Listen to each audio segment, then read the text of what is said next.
Oke, baik. Saya mau ke Mas Sofwan kalau begitu. Apa yang dikatakan oleh Pak Sukamta ini menarik ya. Artinya bisa disimpulkan juga bahwa Israel saat ini mendapatkan lawan yang seimbang melawan Iran? Saya kira masih banyak ketidakpastian dan kita masih harus melihat lagi gitu ya.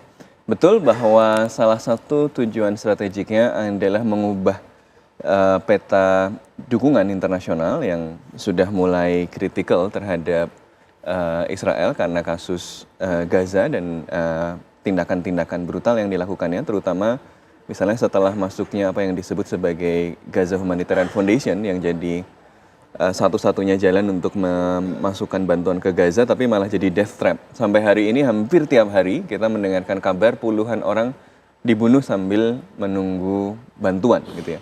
Nah, tapi sebenarnya juga ada tujuan-tujuan strategik lain. Iran ini kan memang sudah menjadi kekhawatiran Israel sejak lama. Sebagai sebuah entitas settler kolonial, ini kalau istilah akademisnya, dia itu hanya bisa bertahan dengan memastikan dia memiliki superioritas militer.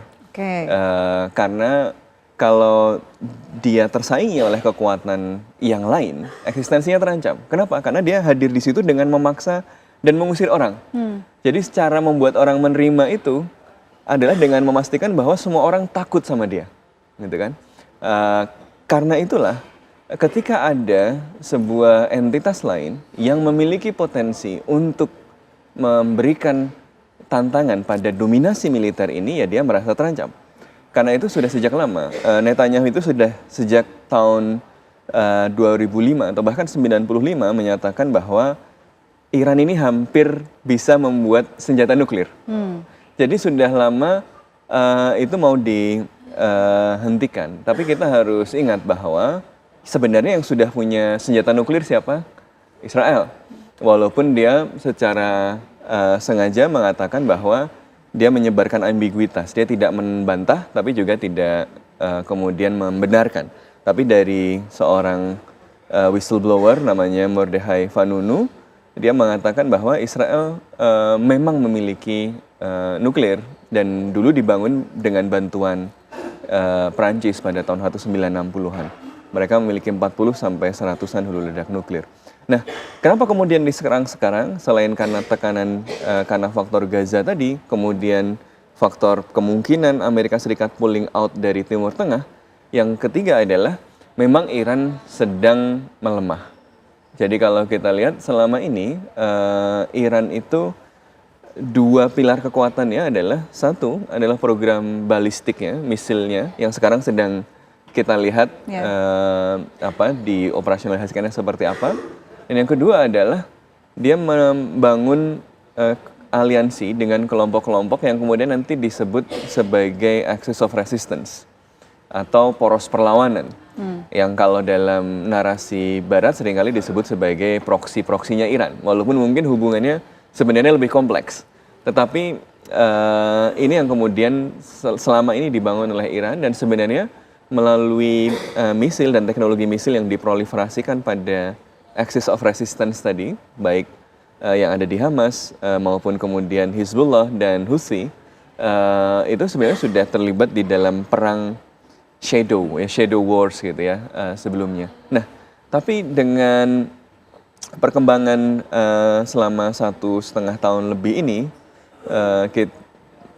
kita melihat bahwa memang Iran agak keteteran karena kemudian Assad jatuh, dia kehilangan satu basis operasi yang sangat luas di wilayah Suriah. Jadi di antara Iran dan Israel itu kan ada ruang yang sangat luas namanya Suriah. Assad jatuh dan di situ rezimnya yang baru belum terlalu kuat sehingga posisinya pada Israel juga susah.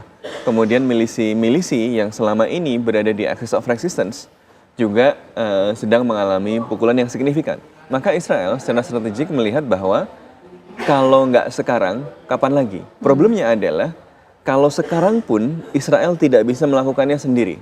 Ada misalnya kalau tujuan strategiknya adalah menghabisi kapabilitas militer Iran, dia harus menghancurkan sebuah fasilitas yang namanya Fordo di bawah tanah, yang dia harus dihancurkan dengan bom 30.000 pound, bunker buster, yang itu cuma dimiliki oleh Amerika Serikat. dan dia cuma bisa di-deliver oleh pesawat B-2 yang juga cuma dimiliki oleh Amerika Serikat. Jadi tanpa Amerika Serikat ini nggak bisa.